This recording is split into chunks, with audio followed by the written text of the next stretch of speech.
Hi, it's Jack from My Social Practice. Welcome to our webinar tonight. It's Wednesday, October 25th, 2017, and we're here today to talk about 4 distribution strategies for better social media content distribution. As you know, every month we come up with a couple of topics that we think will be really helpful for you in terms of helping you be more effective with your social media marketing.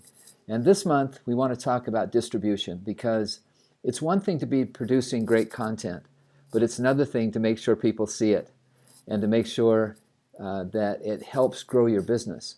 So we're going to talk today about these strategies.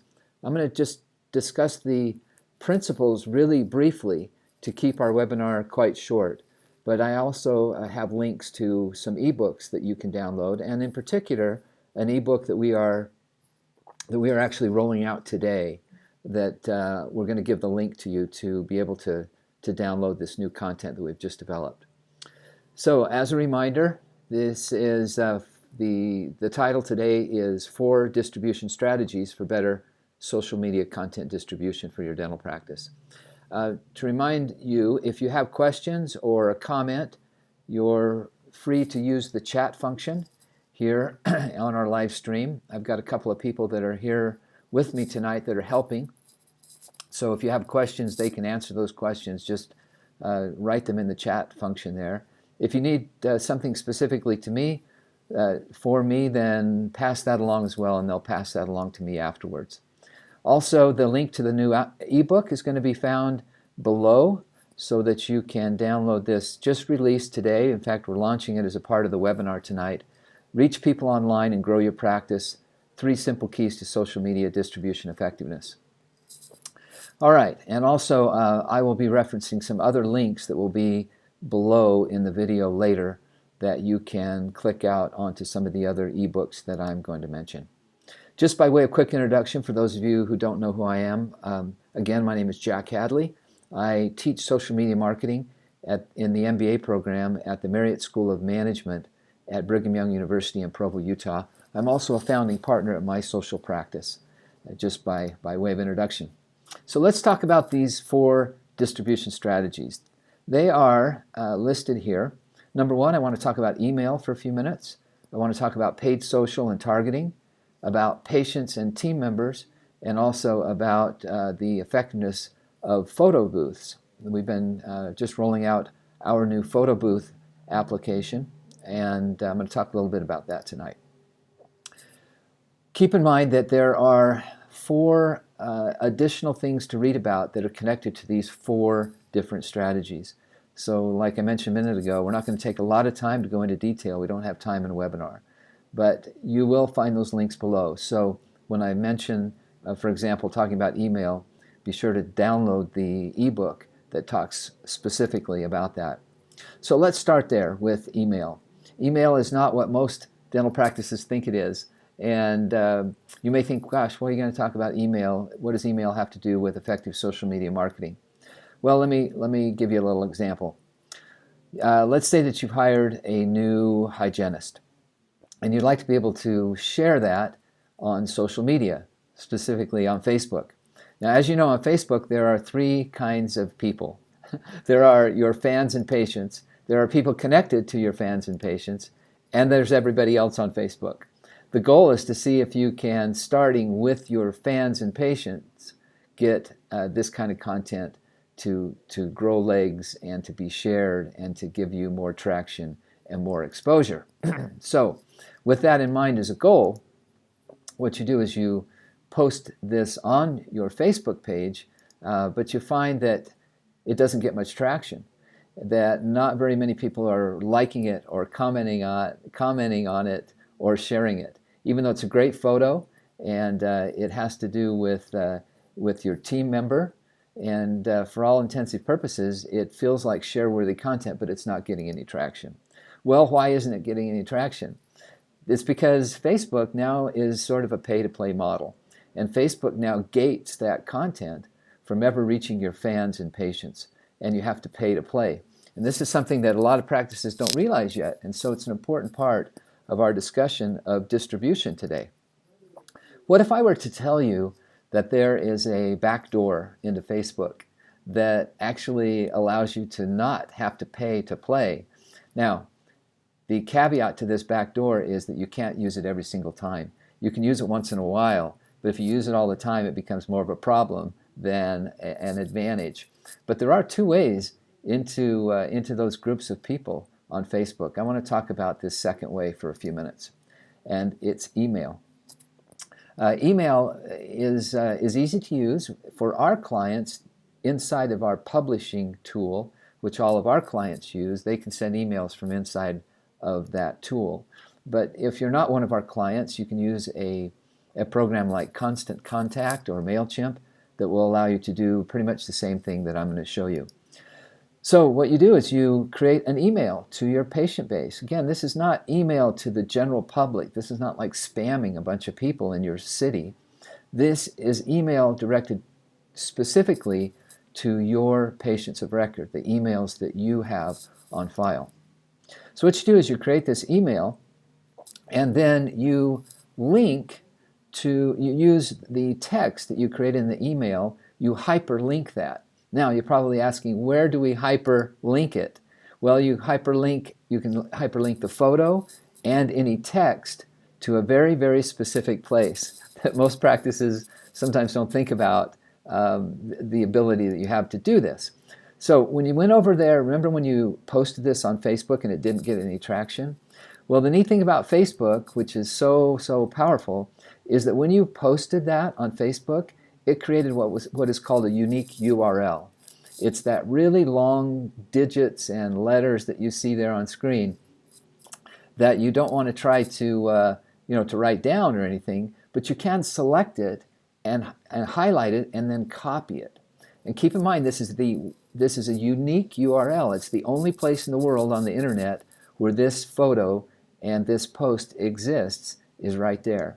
So copy that unique URL and then paste it in as a link.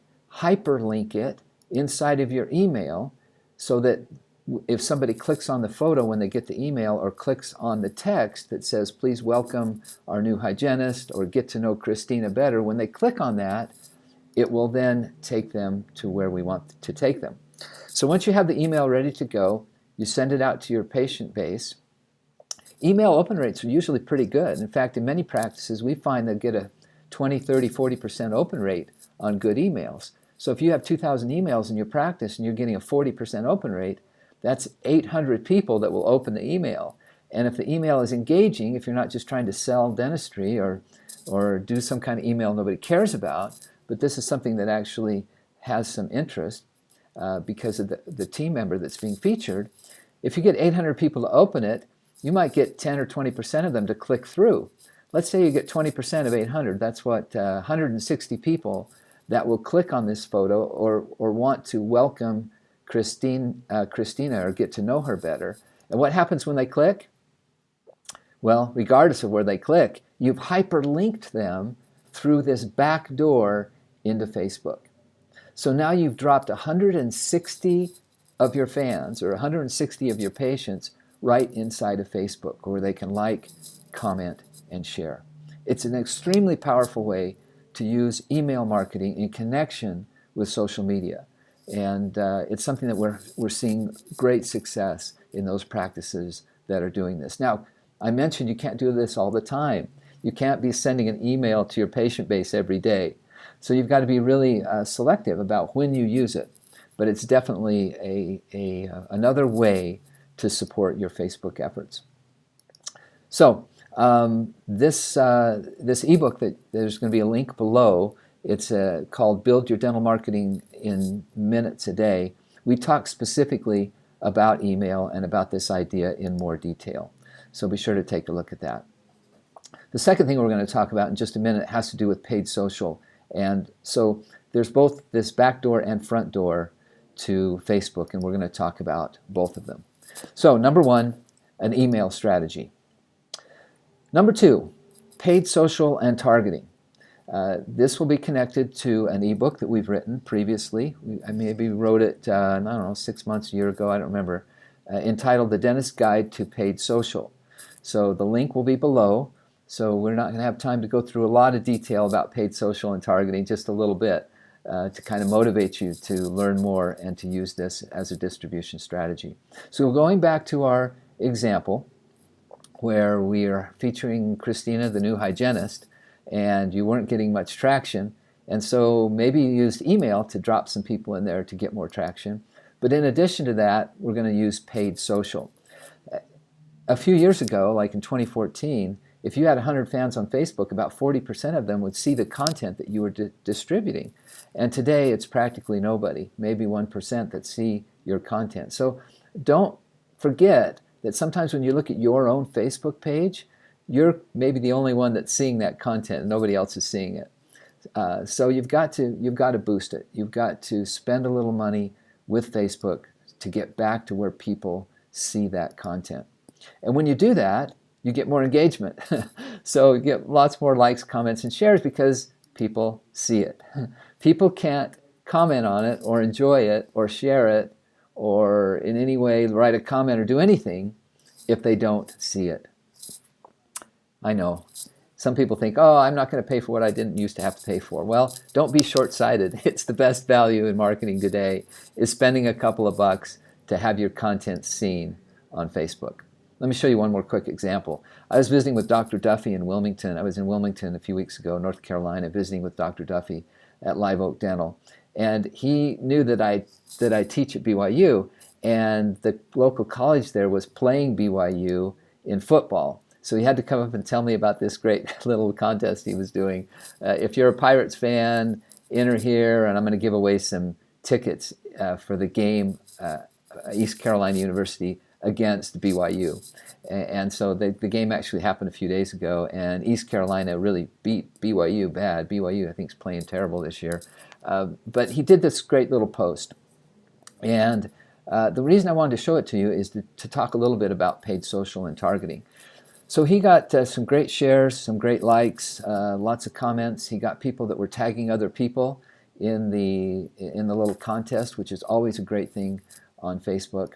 And I don't know exactly how he did his targeting, but I want to talk a little bit about paid social and targeting in relation to this particular post. Eventually, this ran its course for about a week or maybe 10 days before the game, and eventually ended up with 48 shares, 46 comments, and about 90 likes, which is really great. He only spent a very few dollars targeting people in his community. I think he said he might have spent $20 or $30 to get people to see it on Facebook. Had he not boosted it with $20 or $30, nobody would have probably seen it. So these targeting tools are really powerful inside of Facebook. They're easy to learn how to use. We won't go through it right now, but the ebook that you're going to download will help you better understand how to use these tools. So you can target people in obvious ways using demographics like age and gender and geography. But in addition to that, Facebook gives you some other capabilities. So I don't know if Dr. Duffy used these added interests when he was targeting for this post, but don't you think, had he used, and maybe he did, I don't know, but to be able to use things like people that are interested in East Carolina University, or maybe people in North Carolina that are interested in the NFL team, the Carolina Panthers, might be a way to target more people that would be interested in a post about football tickets. Do you see the connection there? You decide who would best help you spread the word about your post, and then you do all you can to target those people in your Facebook ads and in your Facebook boosting. So using these tools with a few dollars and a little bit of targeting can really help with your distribution. Again, we're talking about distribution today, how to get more people to see your stuff, to like, comment, share it, and help grow your business. All right, so we talked about email, we talked about paid social and targeting. Let's talk about our next idea. Well, I want to talk about patients and team members as one of these 4 distribution strategies. And we have an ebook that we wrote, again, called Team Up With Your Patients. There's going to be a link underneath this video that you can link and download that ebook to, again, get more detail about this. But I want to go through just a couple of quick examples. I want to talk both about patients having them help you distribute, and also about team members. Although team members is definitely to a lesser extent does this idea apply to team members, because you only have a few team members and you have a lot more patients. But the principle we're going to talk about is exactly the same, whether we're talking about patients or team members. So we need to talk just a little bit about kind of marketing 101 for just a second to just set the tone for this particular distribution strategy. Throughout marketing history, this funnel has existed. And the idea is that you dump a lot of people into this funnel and new customers or new patients come out the other side. And it starts with what we call reach. You have to reach lots of people, but studies show that people have to be reached frequently. So reach and frequency work together. People have to see you 7 to 20 times, studies say, before they even vaguely even remember who you are or have any impression about you at all. And so this doesn't happen immediately.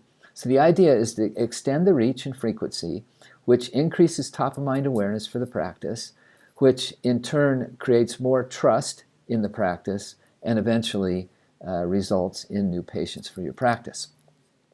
So reach is directly tied and has been forever, not just in digital marketing, but long before that, even when there was traditional marketing. As you get more frequency, more touches, you become more top of mind.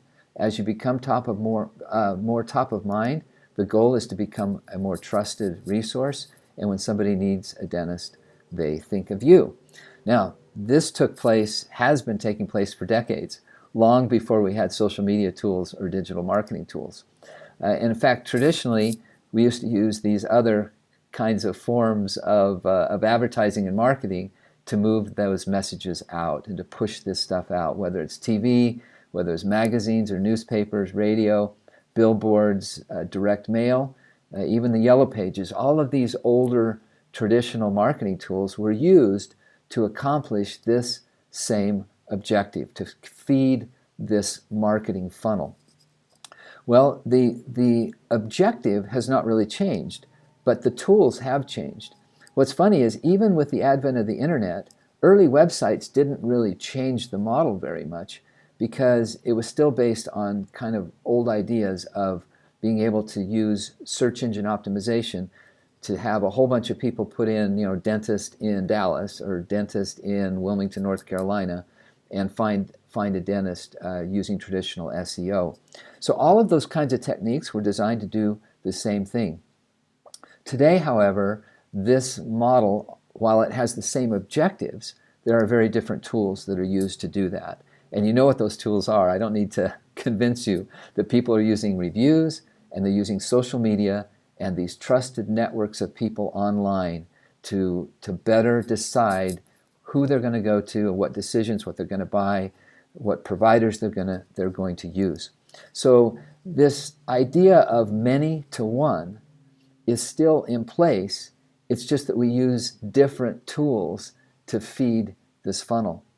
Now, the real magic, and the one thing I really want you to remember today, is that the magic of these powerful digital tools, which include things like reviews and social media platforms, that the magic comes in these tools giving you the ability to not only feed that top funnel, but it creates a second funnel, a one-to-many funnel that supports and is available in addition to the many-to-one funnel that you see above. And at its core, the center focus of that is your patient base, the new patients that you get and the new patients that you cultivate. They are the ones that use these tools to then become advocates for the practice.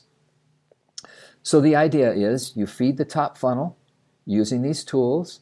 It's still the same objective, much more powerfully executed through digital tools, but the goal in the top part is to create a new patient. These same tools then get used to feed this one-to-many bottom funnel. So as your patients get to know you better. They're new patients. They become what I like to call your alpha audience, kind of your core audience, the ones that love and appreciate what you do. As they become more involved with the practice, they start to become more likely to refer other patients, other people to become new patients. And this kind of word of mouth that comes through their endorsements of the practice, and by using these tools to publish reviews and to publish content about your practice on their trusted social media accounts, the idea is that you end up with advocates. So they become patients, then they're cultivated and enabled over time to help spread the word. And you create this one-to-many kind of second funnel. The neat thing about this, having the central figure in this story be the patient, is that once you turn patients into advocates, guess what they do? They help feed the top part of this funnel. So you're not only leveraging them initially when they become new patients, but as they become more involved in the practice and become better advocates, their content actually helps feed that top funnel. But the really cool thing about social media is because it takes place inside of these trusted networks, these highly scalable, permission-based networks of people, it actually creates a shorter funnel.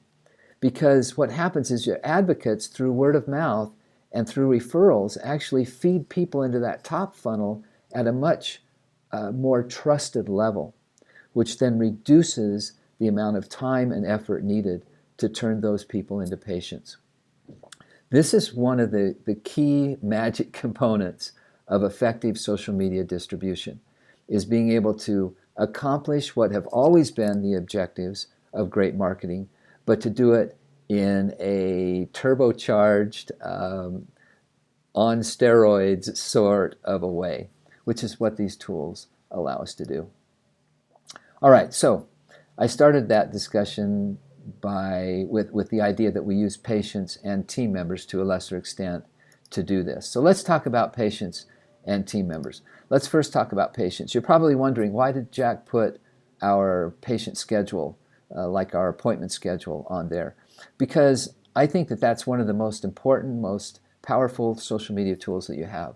Look at your schedule. You know who your patients are. You know the ones that will be happy to write a review for you, post something, take a photo, help market your business. You don't need to ask every single person. You know who your real advocates are, so ask them first. Let me show you a quick example from Davis Dental Center. I can tell something about a practice's social media effectiveness by looking at their Facebook page and not looking at the number of likes or the number of posts that they're doing. But if I go click on what's called visitor posts, I can really get a good sense of whether or not they're being effective with their social media. In this particular case, I clicked on visitor posts at Davis Dental Center, and one of the visitor posts was from Christina Davis, who tagged the practice and who posted on her own personal page this little story about how much she appreciated the service that her dental practice had provided. I never thank you enough to the amazing team at Davis Dental for giving me an amazing smile. Today was my last day of treatment.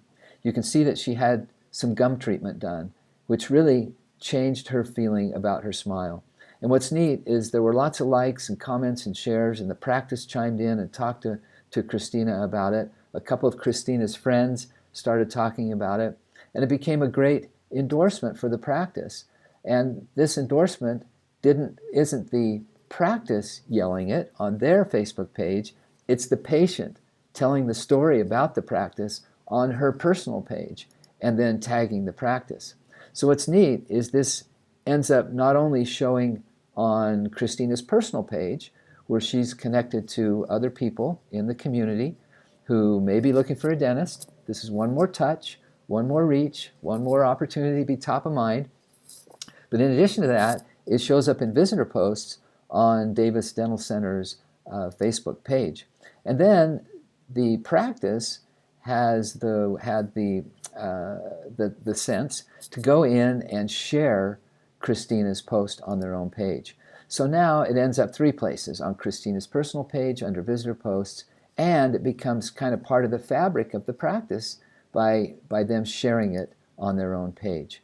And then they added one little sentence to the story: "This is why we do what we do." What a great way to contribute to that story. And when they did, they had another 33, 34 of their fans and patients click the like button. What's also neat about this is by sharing it, Facebook also gave Davis Dental Center an opportunity to spend money with Facebook and boost that content and push it out to even more people. So you can see that these different strategies that we're talking about work together.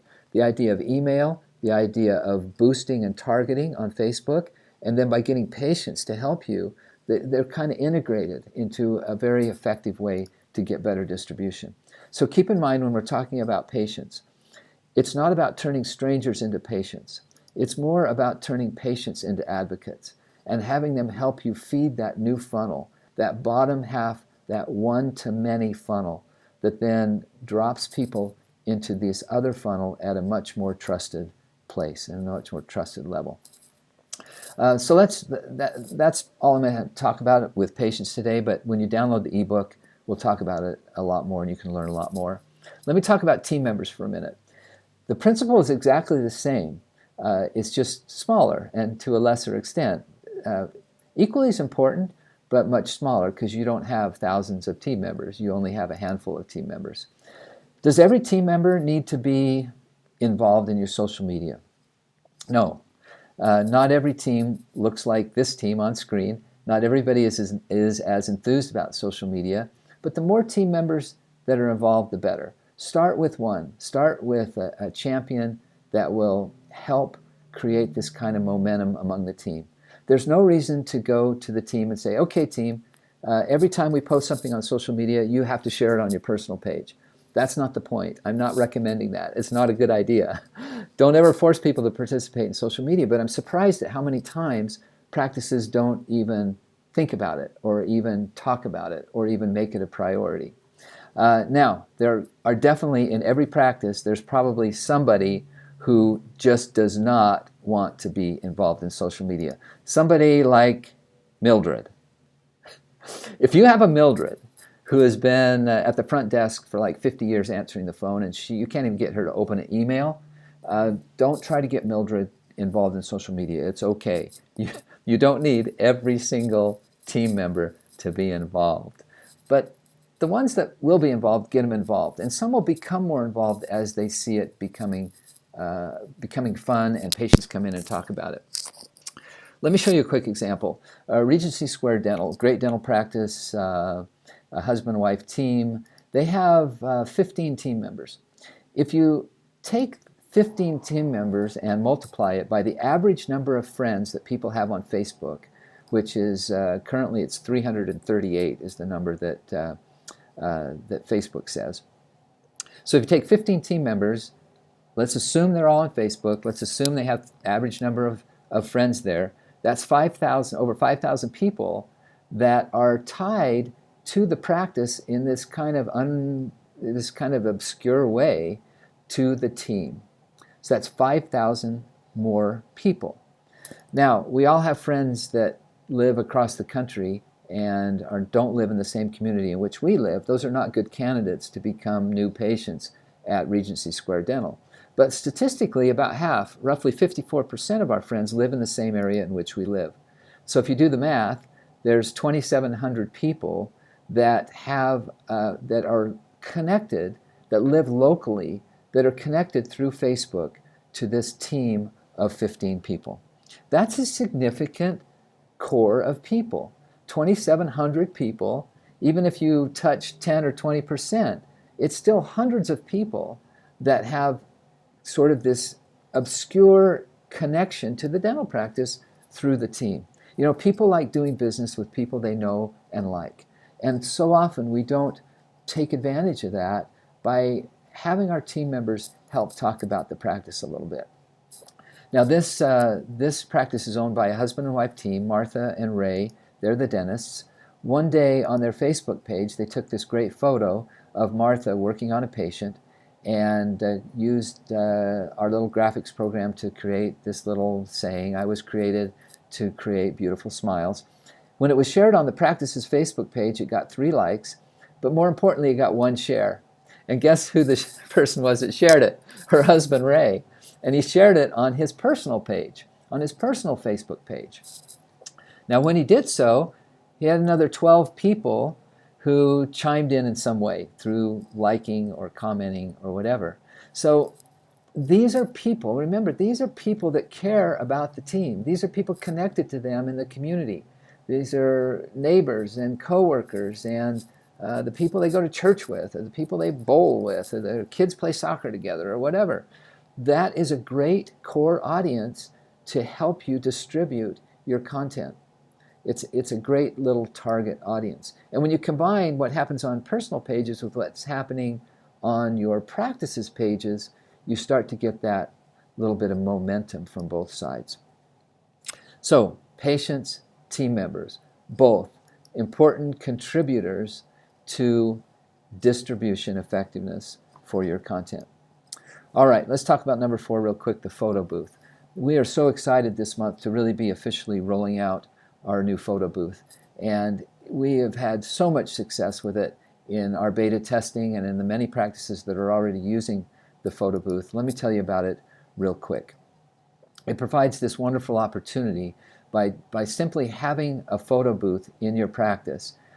Even when you're too busy to do any social media marketing, the team is too tied up, it always keeps working. And the idea is that patients see it, they come up to it, they take selfies of themselves, and many times what our clients do is they use the campaigns that we do, which are tied and connected to the photo booth stickers, and these printed materials and digital materials work together. For example, during the Floss Like a Boss campaign, they take photos. This month is, as you know, is Breast Cancer Awareness Month, so a lot of our practices are using those materials in connection with the photo booth. They take the photos, they have some fun with them, they put stickers on them, and then they send the photo to themselves. They don't log into anything. It's not you sending the photo somewhere. They actually put in their cell number and they text the photo to themselves. And the photo has all of your branding and all of your connections on it, and it's ready with just a touch for them to publish it on their own social media accounts. So now you are taking advantage of this whole idea of advocacy, patients that already love the practice and are willing to share something about the practice inside of their trusted networks. The photo booth is super, super effective. So there they are, 4 ideas to help you better distribute your content. The main thing I want you to do now is I want you to be sure to download this new ebook. Today is the first day that it's available, and you can click on the link below. It's entitled Reach People Online to Grow Your Practice, Strategies, Simple Keys to Social Media Effectiveness. And it goes over these distribution strategies in more detail than what I just went through. But in addition to that, there are other links below if you're interested in very specific other things that we've talked about today. As always, one last thing before I sign off. I mentioned last month, and I'll mention it one more time because I get a lot of questions about it. About 5 years ago, we had this crazy idea to have a conference where for 2 days all we did was immerse practices into digital dental marketing strategy. We don't talk about clinical, we won't talk about anything clinical, we won't talk about anything having to do with practice management. This is all about using digital assets to market a dental practice. Not just social media, but websites, SEO, PPC, reviews, reputation management, and so forth. We had the first one 4 years ago in Dallas. A few people showed up. We did it again in Dallas. A few more people showed up. Last year we moved it to Las Vegas and it sold out, and we're doing it again in 2018 in April. And we'd love to have you there, and it will likely sell out. So you might want to, if you're interested, might want to start thinking about getting signed up. Let me show you a quick video of last year's event.